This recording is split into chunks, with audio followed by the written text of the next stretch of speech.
Welcome back to Old School Sports and our Out of the Park Baseball 25 series, Can We Save the Oakland A's?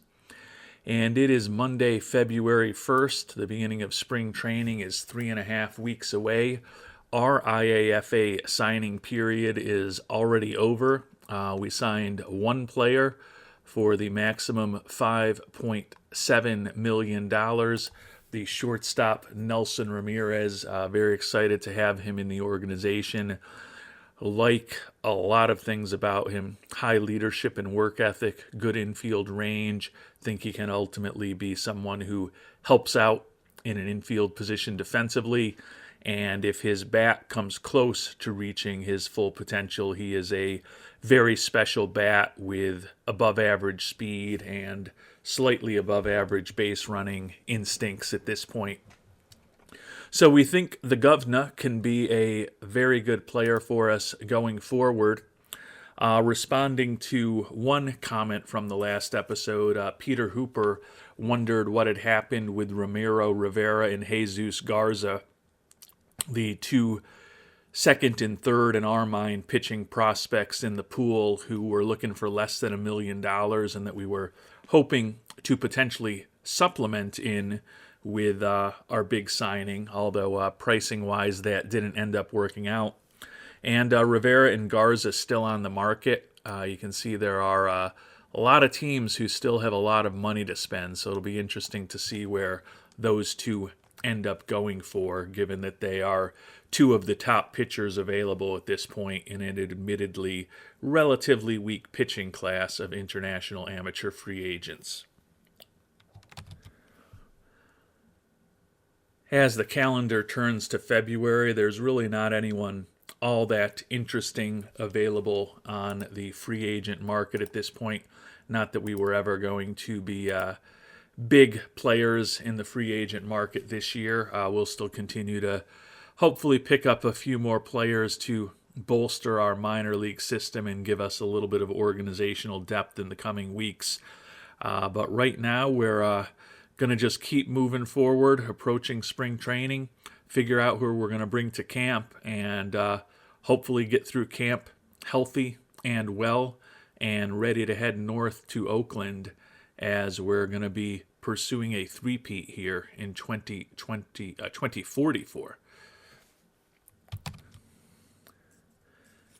And to follow up on the comment we had mentioned just a few moments ago regarding Peter Hooper, over the past week, both of those young pitchers have signed.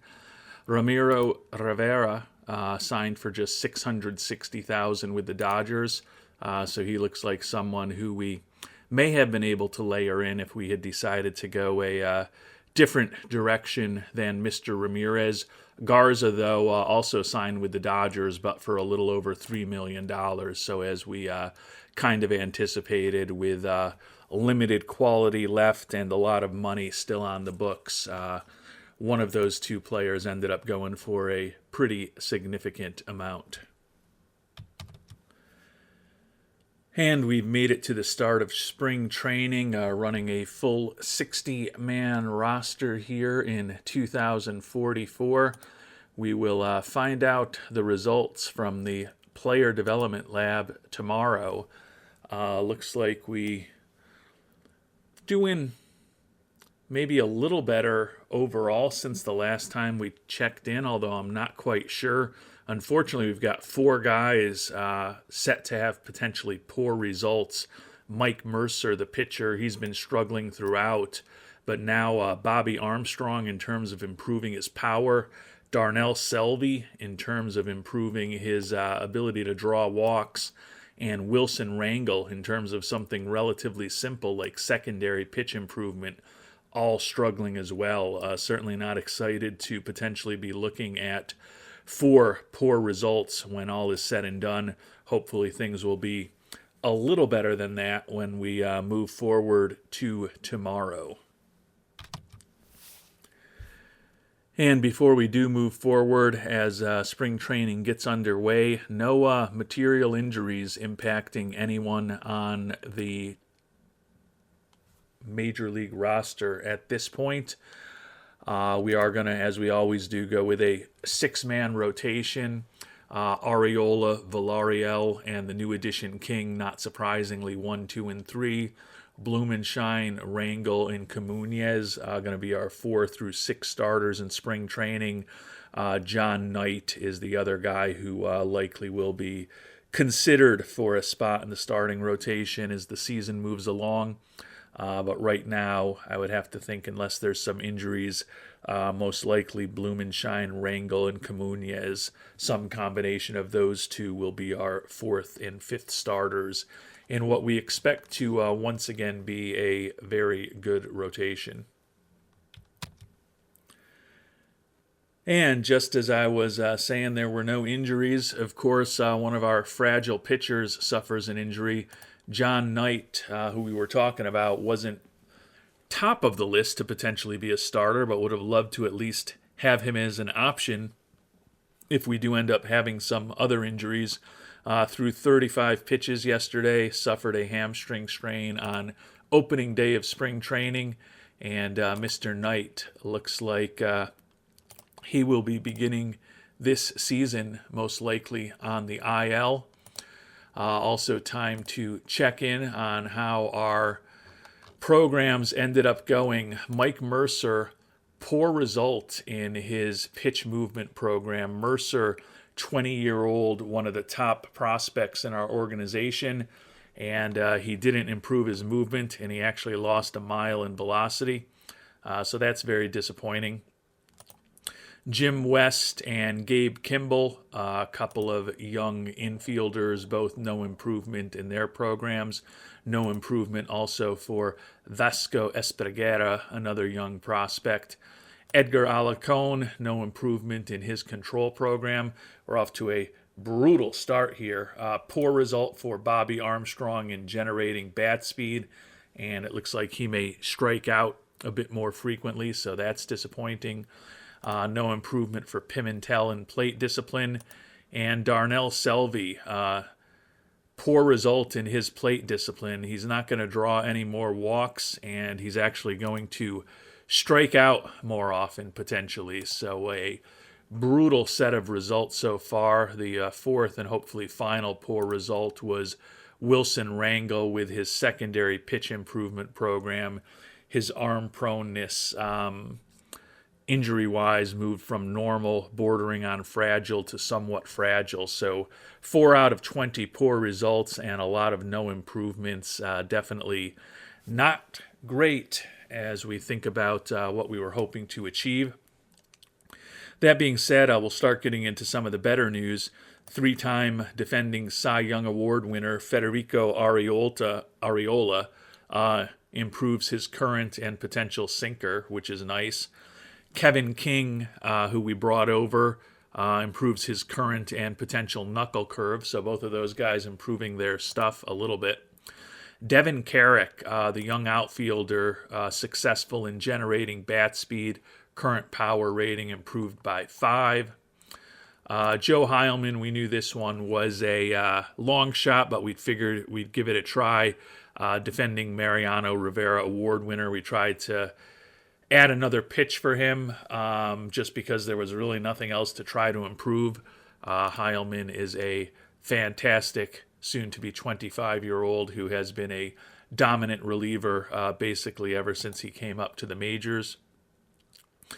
This one, with what just happened, is disappointing because supposedly John Knight successful with strength and conditioning, but as we know, he's going to miss the start of the season with that injury.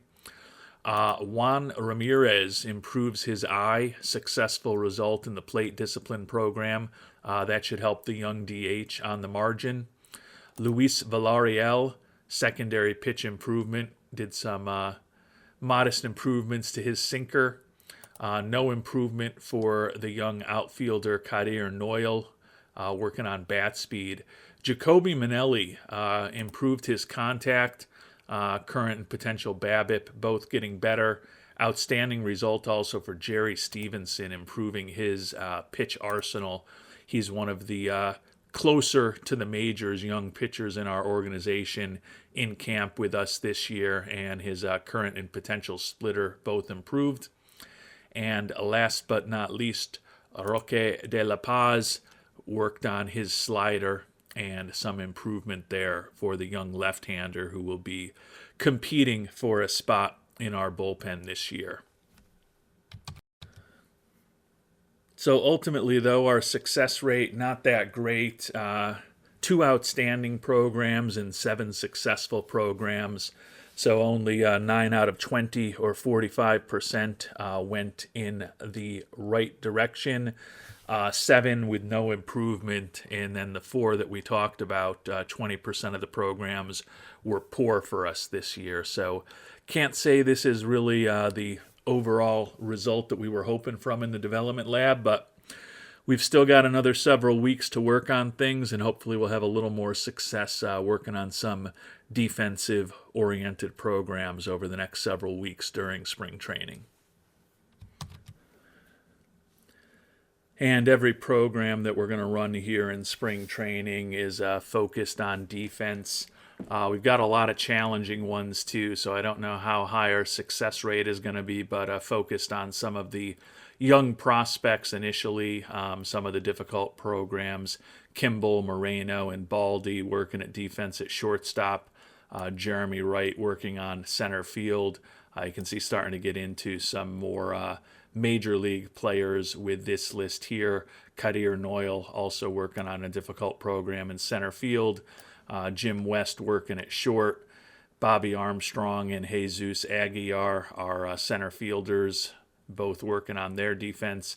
And the new addition, Josh Mabe, working on his defense at catcher. We've also got some hopefully easier programs going with some of our established players and prospects also, but not necessarily expecting an incredibly high success rate given that we've got a lot of shortstop, center field, and catcher type programs, which typically don't always have a high percentage of successful completions. And as we move into the month of March, not necessarily some great information in the month of February. Obviously, we knew some of this from the way the development lab had gone, but the 27-year-old Cy Young Award winner Federico Arriola dropped a little bit in his velocity, which we certainly don't love seeing that from a guy who we still have very big expectations from as our number one starter in a year when we are trying to go for back-to-back-to-back championships. And we've made it to the end of spring training. Things looking relatively good health-wise. Knight still out for about 3 days, but in theory, he could make the opening day roster. We'll certainly be conservative with him at this point since he hasn't pitched since the first day of spring training, and probably have him in AAA for the first week of the season or so just to get a few more pitches under his belt, and then likely bring him up to the 26-man roster. So someone will likely get an opportunity, albeit only for possibly a week due to Knight's injury. Just one other injury, Luis Toruño, guy who was in AAA Las Vegas for us a year ago, a 29 veteran, but a good influence in the clubhouse, out with a hyperextended knee. But Toruño, although he was a Gold Glove winner back in 2039, not really a serious candidate to make our 26-man roster.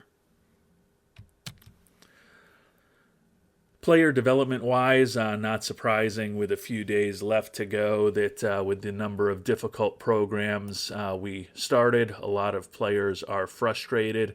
Only one heading towards a potentially poor result. Unfortunately, it's the designated hitter, Big Thunder Ramirez. We talked about him. He had a good program in terms of improving his batting eye, and he's working on a program to improve his defense in right field, which although we have him listed as a first base, and his right field and the outfield is more of a natural position for him. So certainly hoping things change over the next few days and he doesn't have any regression as far as his outfield skills, but seems very unlikely that they are actually going to improve, which is unfortunate.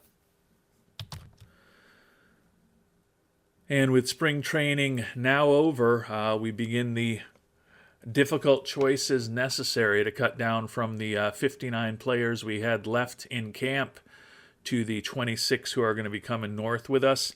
Not expecting too many surprises. I think perhaps, as usual, the second utility infielder or the fifth outfielder can always be up for debate. And with all the young relievers that we've had in AAA and some of the moves we made to open up spots this offseason, will be interesting to see how the bullpen shakes out.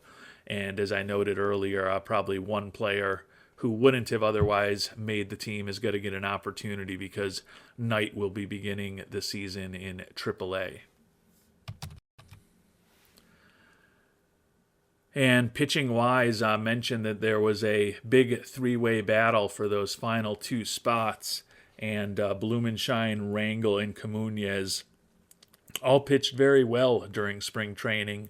The only starter who didn't was the new addition, Kevin King, but still expecting him to be our number 3 starter when we make some decisions. Heilman, De La Paz, Savion Keys, Ronnie Dehan, and Bobby Surgener among some of our more experienced relievers who had good springs. Wilson Rangel, David Ibarra, Jesus Berlanga, and Joe Banks, who's more of a prospect, not so much. Nice to see Mike Mercer, the youngster, only 20 years old, but we still brought him up to camp, and he put up a 0.59 ERA in 15 and a third innings, despite the less than successful result he had in the development lab where he lost a mile off of his fastball this past offseason. And you can see with the ratings he has right now, although he was only an A-ball a year ago, his ratings indicate that he is quickly getting very close to being major league ready. So still has some work to do on that cutter to develop a third pitch, and clearly is a guy who we're going to need to have some luck with his stamina to eventually have him really be a starting pitcher in the major leagues. But as far as his arsenal, looks like at the very least we could hope for Mercer to be a great reliever, and certainly in coming years probably going to work on some stamina for the youngster as he gets closer to potentially being a major league contributor for us. And it didn't end up being all that difficult to ultimately decide on the 13 pitchers that are going to be going north with us. Clearly, someone's roster spot will be in jeopardy when, hopefully, in the not-too-distant future, John Knight is healthy and well. We are going to go with Arriola, Villarreal as our 1-2 starters once again. The new addition, Kevin King, will be our third starter. And then the lefties, Mike Blumenshine and Macho Rangel, going to round out the rotation. Ernesto Comunez back into a long relief role. Joe Heilman back at closer. Rangel, De La Paz, and David Ibarra will be our setup men. Savion Keys, Jesus Berlanga, and Bobby Surgener will all be back in the bullpen in middle relief roles this year. 4 righties and 4 lefties in the bullpen.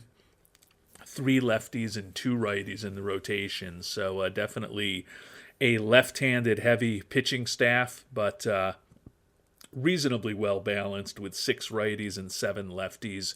That will be changing potentially, as I noted, when we get to the injury situation. Knight is a right-handed pitcher, so maybe things will go 7-6 in favor of the righties when it's time for Knight to rejoin the squad. Position players, difficult cut to make for the final cut, but Luis Rangel, last year's most valuable player in the Pacific Coast League, 320 average, 44 homers, and 116 ribbies. And all he did in the major league level with us was rake, 14 for 30. But he gets caught in a numbers game in our infield. We've got a lot of depth, but since we couldn't really find a starting spot that we were willing to give him right away, keeps Phil Swenson, the veteran, up since we'd rather have Mr. Rangel getting regular playing time. We're still kind of working out the lineup in some positions, so don't take any of this information here as gospel. Right now, Richards, our starting catcher, the youngster Covarrubias, the great defender behind him. Godina back at first base, Ramirez back as our DH.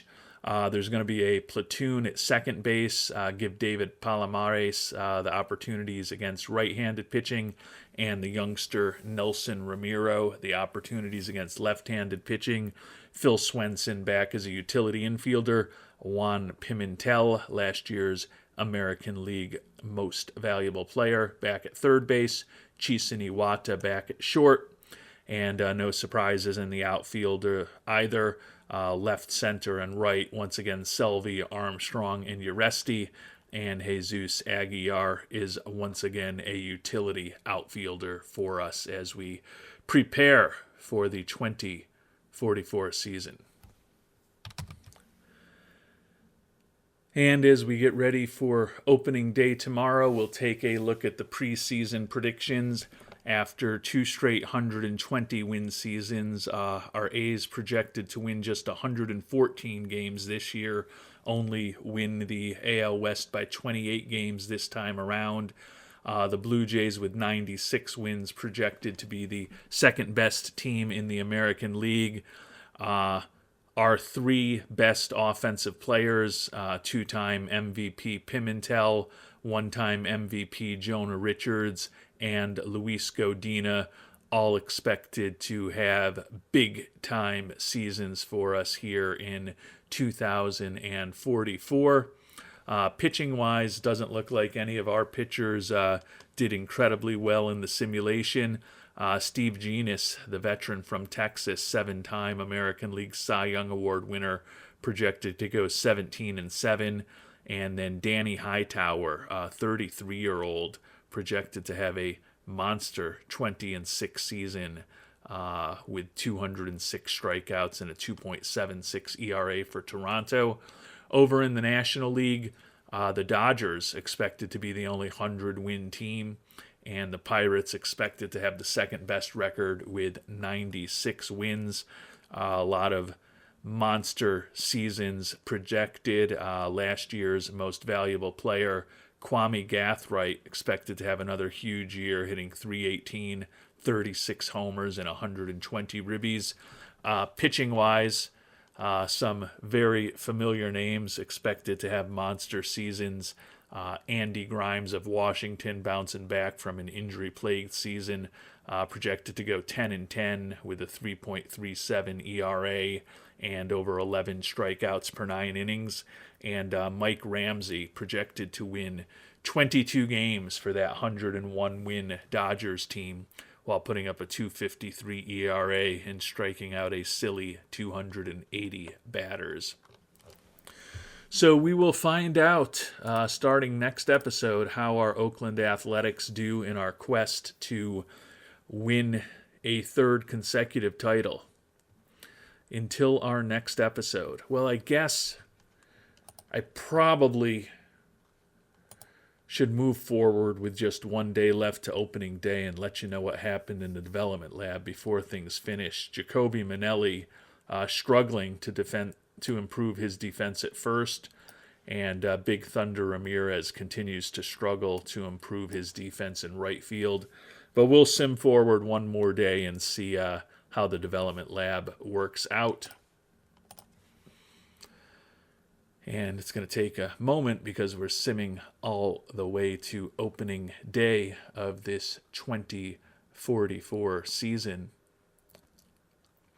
Hopefully generally good news, but there were definitely a lot of frustrated people. As I mentioned, we figured we would roll the dice on some of the programs for defense with a lower success rate and hoping that we'd get something interesting out of them. Not going to spend a lot of time on the multitude of no improvement programs. The newcomer Kevin King successful improving his defense at pitcher. Juan Ramirez, a poor result at right field, but no noticeable changes. Jim West, the young shortstop, improved his defense. Joe Heilman improved his defense. Not much for him to work on, but always nice to see some improvement from anybody. Luis Villarreal also improved his defense at pitcher. DeAnthony Bramblett improved a bit at first base. And then a lot of no improvements. Juan Moreno, this is a big one because he is, I believe, the most highly regarded prospect in our organization. So an outstanding result with him continuing to improve at shortstop is good.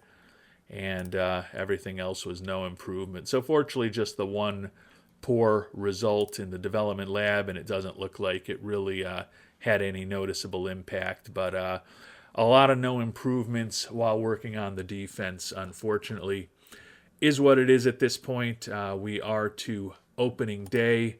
We'll check out on player development there. And actually, Moreno has slipped back to being the third-ranked prospect in our organization. The IAFA signing from the last episode, Nelson Ramiro, listed as the number 12 prospect in all of baseball. He is still at our international complex, but really interested in seeing what he can start to become over the next few seasons. Kimball, Moreno, and Edgar Alarcon are our 3 top 50 prospects, and our minor league system ranks 4th in the majors, or 4th in baseball, as we prepare to get this 2044 season underway. Until our next episode, thanks so much for watching, and hope you have a great day.